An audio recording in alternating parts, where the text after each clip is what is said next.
जयपुर के पास हाँ। अरावली पहाड़ियों में जो आमेर किला है, जिसे अंबर किला भी कहते हैं, उसमें इस डीप डाइव में स्वागत। जी।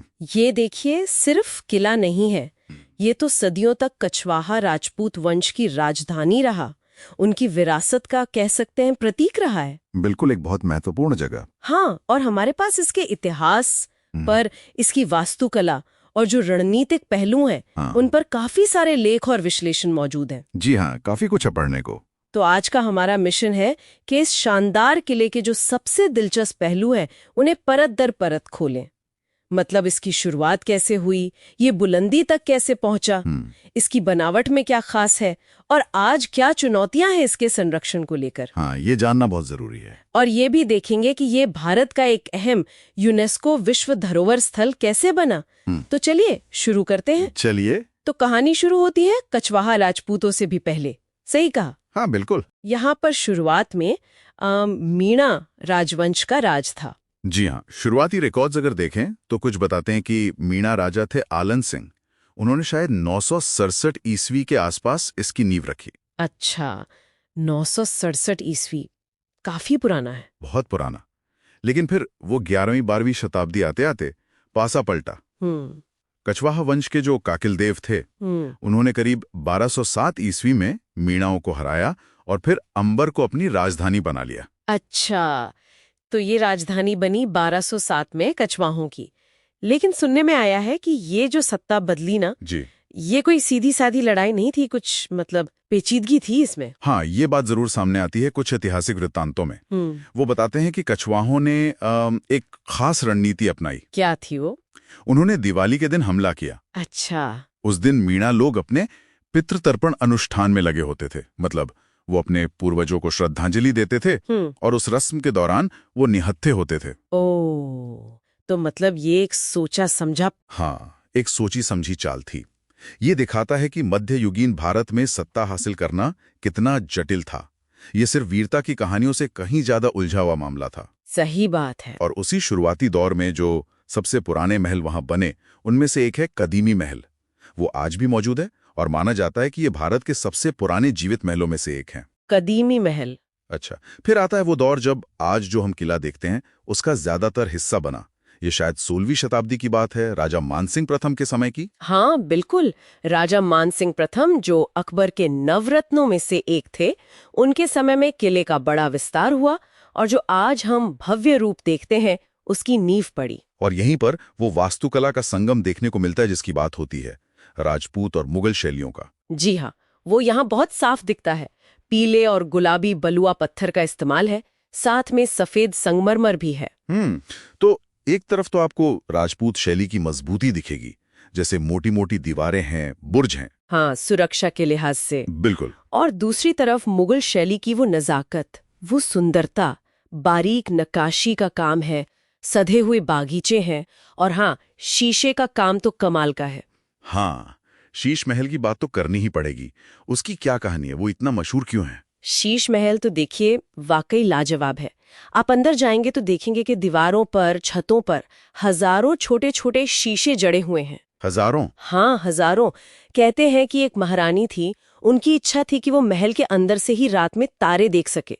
अच्छा। तो इसे ऐसा बनाया गया कि अगर आप अंदर एक मोमबत्ती भी जलाएं ना, तो उसकी रोशनी उन हजारों शीशों में झलकती है और ऐसा लगता है जैसे पूरा कमरा टिमटिमाते सितारों से भर गया हो। वाह, ये तो कमाल की इंजीनियरिंग है उस जमाने की। है ना? कला और इंजीनियरिंग का अद्भुत नमूना है ये। और राजस्थान की गर्मी तो मशहूर है, तो उस गर्मी से बचने के लिए भी कुछ खास इंतजाम था। आपने सुख निवास का जिक्र किया था शायद। हाँ, सुख निवास, वो भी एक बेहतरीन उदाहरण है। उसे आप एक तरह की पुरानी, मतलब नेचुरल एयर कंडीशनिंग प्रणाली कह सकते हैं।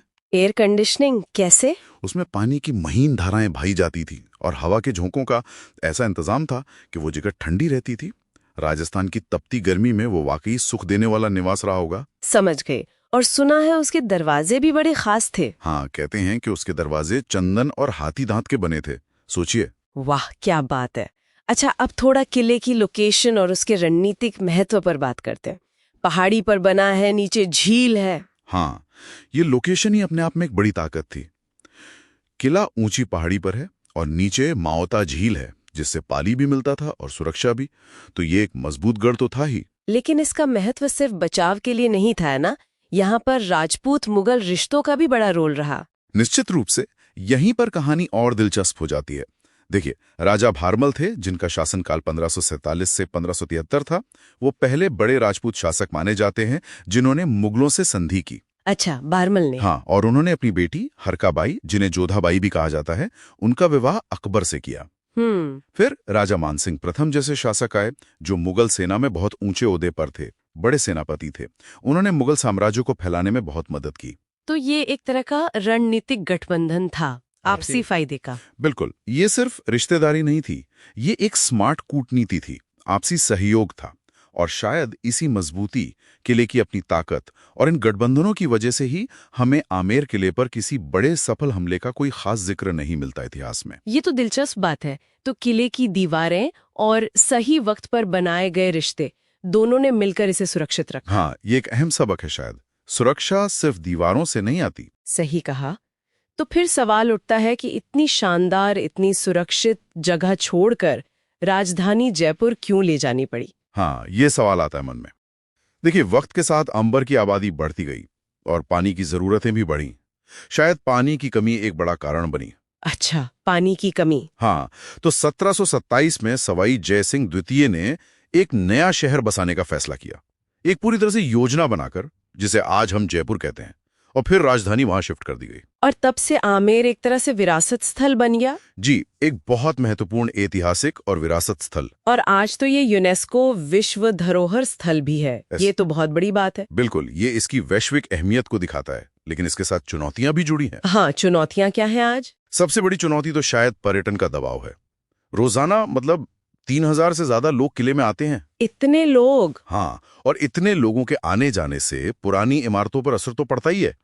फिर कभी कभी जो मरम्मत का काम होता है, वो शायद ऐतिहासिकता को ध्यान में रखकर नहीं होता। जैसे कहीं पर पुराने ढांचे में बिल्कुल नई मॉडर्न टाइलों वाले टॉयलेट बना दिए गए। ओह, ये तो ठीक नहीं है। हाँ, इससे किले का जो असली चरित्र है वो बिगड़ता है। फिर व्यावसायिक गतिविधियां भी बढ़ रही हैं किले के अंदर और आसपास। और तो और आमेर की जो महान दीवार है जो किले को घेरती है, वो भी कई जगहों पर अनदेखी के कारण टूट रही है। तो ये एक मुश्किल संतुलन साधना है। इसे एक जीवित स्मारक बनाए रखना, मतलब लोगों के लिए खुला रखना, और साथ ही इसके मूल स्वरूप को बचाए रखना। बिल्कुल सही कहा आपने, ये बहुत नाजुक संतुलन है। तो कुल मिलाकर आमेर किला सिर्फ पत्थर और संगमरमर का ढांचा नहीं है।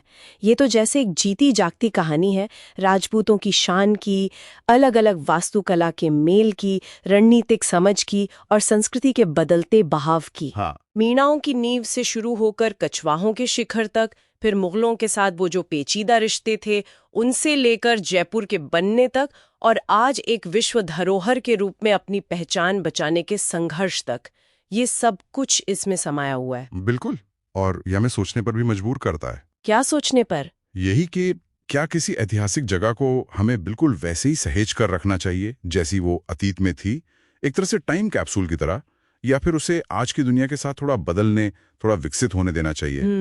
ये एक बड़ा सवाल है। हाँ, एक जीवित विरासत को संभालने का, उसे मैनेज करने का सही तरीका आखिर है क्या, ताकि उसकी आत्मा भी जिंदा रहे और वो आने वाली पीढ़ियों के लिए भी प्रासंगिक बना रहे, उनके लिए भी मायने रखे। ये एक ऐसा सवाल है जिस पर हम सबको सोचना चाहिए।